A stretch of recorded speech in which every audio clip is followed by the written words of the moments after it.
नमस्कार। सिविल मुकद्दमों की दुनिया में ना कई ऐसे शब्द होते हैं जो सुनने में बड़े भारी लगते हैं। आज हम ऐसे ही एक बहुत जरूरी कॉन्सेप्ट को समझने वाले हैं। अदालत का वो औपचारिक निर्णय जिसे कानून की भाषा में आज्ञप्ति या डिक्री कहते हैं। तो चलिए इस सवाल से ही शुरू करते हैं।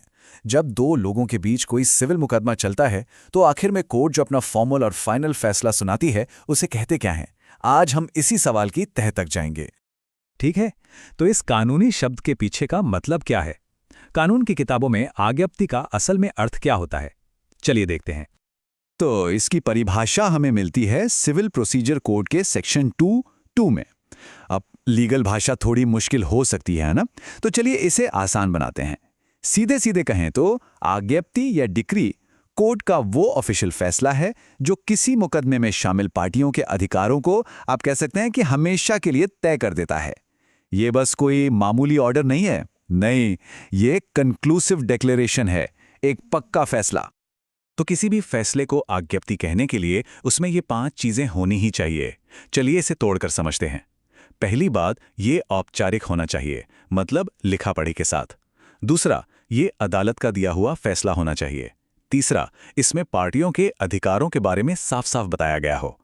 चौथी और बहुत जरूरी बात, वो फैसला निर्णायक हो, मतलब शायद वाला मामला ना हो। और हाँ, जैसा कि हम आगे देखेंगे, ये प्रारंभिक भी हो सकती है और अंतिम भी।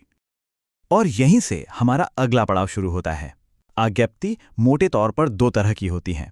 आइए जानते हैं ये 2 प्रकार कौन से हैं। तो वो 2 प्रकार हैं, प्रारंभिक यानी प्रिलिमिनरी और अंतिम यानी फाइनल। इनके बीच का जो फर्क है ना, उसे समझना बहुत जरूरी है, क्योंकि सारी कहानी इसी में छिपी है। तो सबसे पहले बात करते हैं प्रारंभिक आज्ञप्ति की। इसे समझने का सबसे अच्छा तरीका है एक उदाहरण। इससे ये कॉन्सेप्ट बिल्कुल साफ हो जाएगा। चलिए एक कहानी से समझते हैं। सोचिए, एक जमीन का झगड़ा है। एक इंसान है जिसकी जमीन पर किसी दूसरे ने, कह लीजिए कि अवैध कब्जा कर लिया है। अब जो असली मालिक है वो कोर्ट जाता है। कोर्ट शुरुआती सबूत देखती है, कागजात देखती है, और पहली नजर में उसे लगता है कि अरे, जमीन तो असली मालिक की ही है। तो अब क्या कोर्ट पूरे केस के खत्म होने का सालों इंतजार करेगी? नहीं। यहीं पर आती है प्रारंभिक आज्ञप्ति।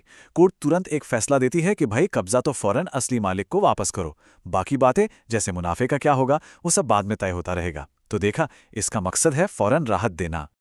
और ऐसा सिर्फ जमीन के मामलों में नहीं होता। प्रारंभिक आज्ञप्ति कई तरह के केस में दी जा सकती है, जैसे किराए की वसूली का मामला हो, या कोई पार्टनरशिप खत्म हो रही हो, या फिर किसी संपत्ति के बंटवारे का केस हो। असल मकसद बस एक ही है, केस के कुछ जरूरी अधिकारों पर जल्दी से फैसला सुना देना। अच्छा, अगर वो प्रारंभिक थी तो फिर ये अंतिम आज्ञापत्ति क्या भला है? चलिए अब इसे समझते हैं। ये वो है जो कहानी को उसके अंजाम तक पहुंचाती है। जैसा कि नाम से ही साफ है, अंतिम आज्ञप्ति तब आती है जब केस पूरी तरह से, मतलब कंप्लीटली खत्म हो जाता है। अदालत हर मुद्दे पर अपना फैसला सुना चुकी होती है और अब उस केस में तय करने के लिए और कुछ नहीं बचा। The case is closed. तो कोई भी आज्ञप्ति अंतिम कब बन जाती है? इसके 3 रास्ते हैं। या तो निचली अदालत ने ही केस को पूरी तरह निपटा दिया हो और अपील करने का समय भी निकल गया हो, या फिर मामला अपील होते होते देश की सबसे बड़ी अदालत यानी सुप्रीम कोर्ट तक पहुंच गया हो और वहां से फैसला आ गया हो। इसके बाद कोई और सुनवाई नहीं, मामला हमेशा के लिए बंद। चलिए अब इन दोनों को आमने सामने रखकर इनके बीच के फर्क को और भी गहराई से समझते हैं। ये तुलना देखिए, कितनी आसानी से सब कुछ समझा देती है। प्रारंभिक आज्ञप्ति भविष्य को देखती है। वो ये तय करती है कि आगे क्या किया जाना है, जैसे कब्जा वापस दिलवाना। वहीं दूसरी तरफ अंतिम आज्ञप्ति अतीत को समेटती है। वो बताती है कि पूरे केस में क्या किया गया है और उसका फाइनल नतीजा क्या निकला। और ये एक और बहुत मजेदार फर्क है, इनकी निर्भरता। प्रारंभिक आज्ञप्ति को अंतिम से कोई लेना देना नहीं, वो अपने आप में एक स्वतंत्र कदम है। लेकिन अंतिम आज्ञप्ति हमेशा प्रारंभिक आज्ञप्ति पर ही टिकी होती है, क्योंकि वो उसी केस का अगला और आखिरी हिस्सा है। और ये एक बहुत ही जरूरी नियम है, इसे ध्यान से समझिएगा। एक बार कोर्ट ने प्रारंभिक आज्ञप्ति में किसी अधिकार पर फैसला दे दिया तो वो बात वहीं पक्की हो जाती है। आप उसी मुद्दे को अंतिम आज्ञप्ति की स्टेज पर दोबारा नहीं उठा सकते। वो फैसला उस स्टेज के लिए पत्थर की लकीर बन जाता है। तो फिर इस पूरी बातचीत का निचोड़ क्या है? अगर इसे एक लाइन में समझना हो तो वो क्या होगा? तो सार बस इतना सा है।